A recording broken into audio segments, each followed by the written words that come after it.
Guys welcome to സാൻ്റെ പുതിയ വീഡിയോയിലേക്ക് എല്ലാവർക്കും സ്വാഗതം. നമ്മളെ സംബന്ധിച്ചിടത്തോളം ഇന്ന് ഡോജ് കമ്മ്യൂണിറ്റി അല്ലെങ്കിൽ ഈ ട്രംപ് കുറേ വിഷയങ്ങൾ നമുക്ക് സംസാരിക്കാനുണ്ട്. ട്രംപിൻ്റെ ഇന്നോഗ്രേഷൻ കഴിഞ്ഞു, ഇനി എങ്ങനെയാണ്, എന്തൊക്കെയാണ് പോസിറ്റീവ് ന്യൂസുകൾ, ഇന്നലെ ക്രിപ്റ്റോയെ മെൻഷൻ ചെയ്യാത്തതുകൊണ്ടുള്ള മാർക്കറ്റ് ടിപ്പ്, ഇനി ക്രിപ്റ്റോ തീരെ മെൻഷൻ ചെയ്യാതിരിക്കും. ഇന്നലെ എനിക്ക് വന്ന മെസ്സേജ് ട്രംപ് ഈ ക്രിപ്റ്റോയെ ഒഴിവാക്കിയോ എന്നുള്ള കുറേ കൺഫ്യൂഷൻസ്. പിന്നെ ഇന്ന് പെട്ടെന്ന് തന്നെ ഡോജിൻ്റെ ന്യൂസ് വരുന്നു. അപ്പോൾ നമ്മളെ സംബന്ധിച്ചിടത്തോളം ഈ പറയുന്ന ക്രിപ്റ്റോയെ ട്രംപ് ഇപ്പോഴും പ്രോ ക്രിപ്റ്റോ പ്രസിഡന്റ് തന്നെയാണ്. കാരണം അതിൽ പല സൂചനകളും ട്രംപ് നൽകിക്കൊണ്ടിരിക്കുന്നുണ്ട്. ട്രംപിൻ്റെ റിലേറ്റഡായ ഫൈനാൻഷ്യൽ ടീംസ് നിരന്തരം മൾട്ടി-മില്യൺ സംതിങ് നമ്മൾ ഇത് വാങ്ങുന്നതായി നമ്മൾ കാണുന്നുണ്ട് എത്തീരം. അപ്പോൾ അങ്ങനെയുള്ള ആ ഒരു സാഹചര്യത്തിൽ എത്തീരം മാത്രമല്ല മറ്റ് പല കോയിൻസുകളും വാങ്ങുന്നതായിട്ട് കാണുന്നുണ്ട്. അങ്ങനെയുള്ള ഈ സാഹചര്യത്തിൽ നമുക്കൊരിക്കലും ട്രംപിന് ഒരു ബിറ്റ് കോയിന് ആ ഒരു എതിരാണെന്ന് പറയാൻ പറ്റില്ല. മാത്രമല്ല ഫസ്റ്റ് ഡേ തന്നെ ഗാരിനെ സെക്കിൽ നിന്ന് മാറ്റുകയും പ്രോ ക്രിപ്റ്റോ ആയ ഒരാളെ നേരത്തെ സെറ്റ് ചെയ്ത് വെച്ചിട്ടുണ്ടെന്ന് നമ്മൾ പറയാം.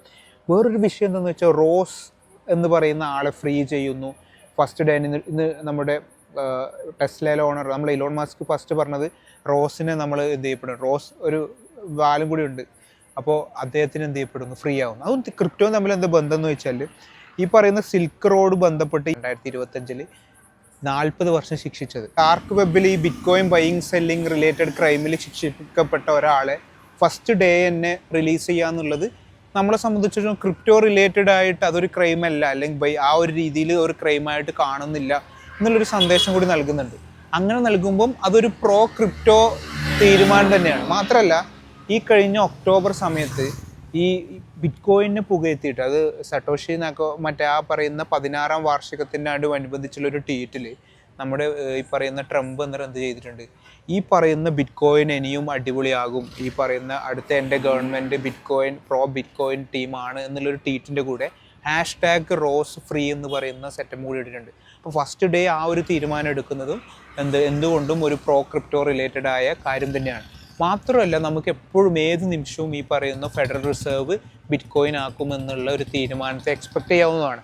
വേറൊരു കാര്യം എന്ന് പറയുന്നത് ഡിപ്പാർട്ട്മെൻറ്റ് ഓഫ് എഫിഷ്യൻസി, ആ ഗവൺമെൻറ് ഓഫ് ഈ ഡോജ് എന്ന് പറയുന്ന ഡിപ്പാർട്ട്മെൻറ്റ് ഓഫ് ഗവൺമെൻറ് എഫിഷ്യൻസി എന്ന് പറയുന്നതിൽ അതിൻ്റെ ലോഗോ തന്നെ നമ്മൾ ഡോജ് കോയിൻ ആഡ് ചെയ്യുകയും ഇന്നിപ്പോൾ സെക്കിൽ ഫയൽ ചെയ്യുന്ന ഡോജ് കോയിനും ട്രംപ് കോയിനൊക്കെയാണ് ഫയൽ ചെയ്യുന്നുണ്ടെന്നും കൂടി കാണിക്കുമ്പോൾ ക്രിപ്റ്റോ റിലേറ്റഡ് ആയ ഒരു ഹൈപ്പ് എവിടെയൊക്കെയോ അമേരിക്കൻ ഈ പറയുന്ന ന്യൂ ട്രംപ് ഗവൺമെൻറ്റിൽ ഉണ്ട് എന്നുള്ളത് കൺഫേമാണ്.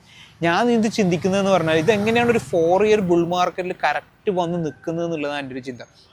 ഉദാഹരണത്തിന് നമ്മൾ 6-7 മാസം റീഅക്യുമുലേഷൻ നടന്ന് അതിനുശേഷം ട്രംപിൻ്റെ അനൗൺസ്മെൻറ്റിന് ശേഷം നമ്മളൊരു വലിയ മുന്നേറ്റം കാണുന്നു. പക്ഷെ ഇതെല്ലാം കോറിലേറ്റ് ചെയ്യപ്പെടുന്നത് ഈ 4 ഇയർ സൈക്കിളിലാണ്.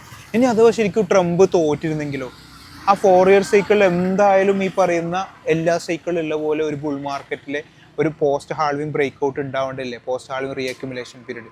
പക്ഷേ ട്രംപ് തോറ്റിനെങ്കിൽ ആ ബ്രേക്ക് ഔട്ട് ഉണ്ടാവാതിരിക്കുക. പക്ഷേ ഹിസ്റ്ററി പ്രകാരം എല്ലാ 4 വർഷവും ഈ ബ്രേക്ക് ഔട്ട് ഉണ്ടാകുന്നുണ്ട്. അപ്പോൾ ഇതൊക്കെ ആരൊക്കെയോ കൂടി ഒരു ഫിക്സ്ഡ് സെറ്റപ്പ് ആക്കിയ പോലെയാണ് എനിക്ക് തോന്നുന്നത്. കാരണം അത് കണക്കായിട്ടുള്ള തീരുമാനങ്ങൾ വരിക, അതിനനുസരിച്ചുള്ള മറ്റേ ഈ പറയുന്ന സൈക്കിൾ മുന്നോട്ട് പോവുക, അതിനനുസരിച്ച് ഓരോ തീരുമാനങ്ങൾ വരിക, പുതിയ കോയിൻ വരിക. ഇതിന് ഒരു ഫിക്സഡ് സെറ്റപ്പ്, ഒരു ഇലുമിനാറ്റി സെറ്റപ്പൊക്കെ ഫീൽ ചെയ്യുന്നുണ്ട് എനിക്ക്.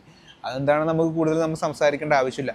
ഞാൻ പറഞ്ഞു വരുന്നതെന്ന് പറഞ്ഞാൽ ഈ പറയുന്ന ഫർദർ ഇതുവരെ ട്രംപിൻ്റെ ഇനോഗ്രേഷന് ശേഷം നമ്മൾ കണ്ട ഈവൻസുകളൊക്കെ നമുക്ക് ചിലപ്പോൾ ഇപ്പോൾ ഇന്നലെ ഒന്നും മെൻഷൻ ചെയ്തിട്ടില്ല എന്ന് പറയുമ്പോഴും ഇൻഡയറക്റ്റ്ലി ഒരുപാട് പോസിറ്റീവ് കാര്യങ്ങളുണ്ട് എന്നുള്ളതും ഒരു ഇമ്പോർട്ടൻ്റ് ആയ കാര്യമാണ്. പിന്നെയുള്ളത് ഈ മീം കോയിൻ ഓവർ സപ്പോർട്ട് ചെയ്യുന്ന ഒരു പ്രശ്നമായിരുന്നു നമ്മൾ ഇന്നലെയും ഇന്നാണ് നമ്മൾ നിങ്ങളുടെ മുമ്പിൽ പറഞ്ഞത്. ട്രംപ് കോയിൻ അല്ലെങ്കിൽ മിലേനിയ കോയിനൊക്കെ പറയുന്ന പോലെ. പക്ഷെ അൾട്ടിമേറ്റ് നിങ്ങൾ നോക്കൂ, $75 $80 അത് $30 കുറഞ്ഞു. അൾട്ടിമേറ്റ് അത് ഹാഫ് ആവുന്നതും കാണുന്നുണ്ട്.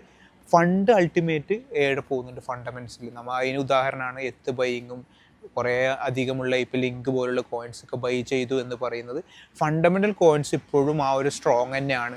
അൾട്ടിമേറ്റ് എല്ലാവരും ഫണ്ടമെൻ്റലിലേക്ക് മീമിൻ്റെ പ്രോഫിറ്റ് കൊണ്ട് ഫണ്ടമെൻ്റലിലേക്ക് വരുന്നുണ്ട് എന്നുള്ള ഒരു സെറ്റപ്പ് കൂടി നമുക്ക് മനസ്സിലാവുന്നുണ്ട് എന്നുള്ളൊരു പോസിറ്റീവായ കാര്യമാണ്.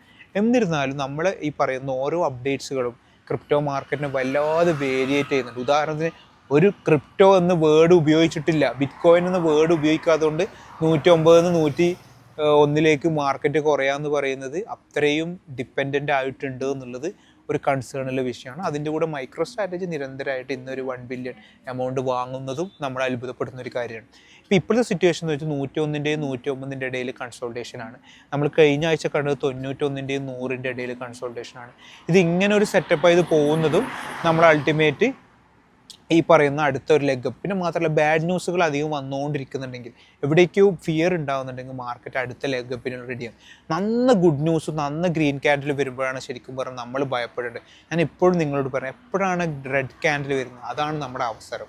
അവിടെയാണ് നമ്മൾ ഗ്രീൻ ക്യാൻഡിൽ വരുന്നുണ്ടെങ്കിലാണ് നമ്മൾ ഒന്ന് ഇതാവേണ്ടത്. അയ്യോ ഇനിയിപ്പോൾ സെല്ലിംഗ് പോയിന്റ് എത്തിയോ, ഞാൻ സെല്ല് ചെയ്യേണ്ട രീതിയിലേക്ക് ആയോ എന്നുള്ള തോട്ട് വരേണ്ടത്. പിന്നെ വീണ്ടും പല മീം കോയിൻ ഇനിയും വരും.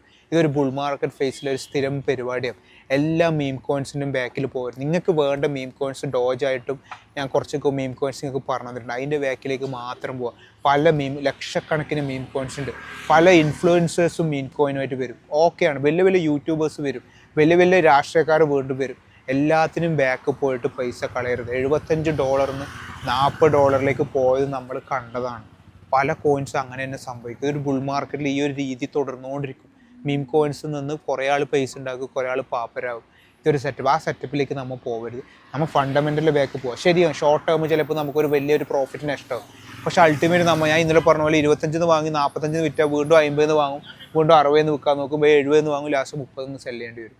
ആ രീതിയിലേക്ക് പോകരുത്. നമ്മൾ അത്ര സ്ട്രോങ് അല്ല. നമ്മൾ സ്ട്രോങ് ആയി വരുന്നത്രേ എന്നും കൂടി ഓർമ്മിപ്പിക്കുന്നു. Okay, by.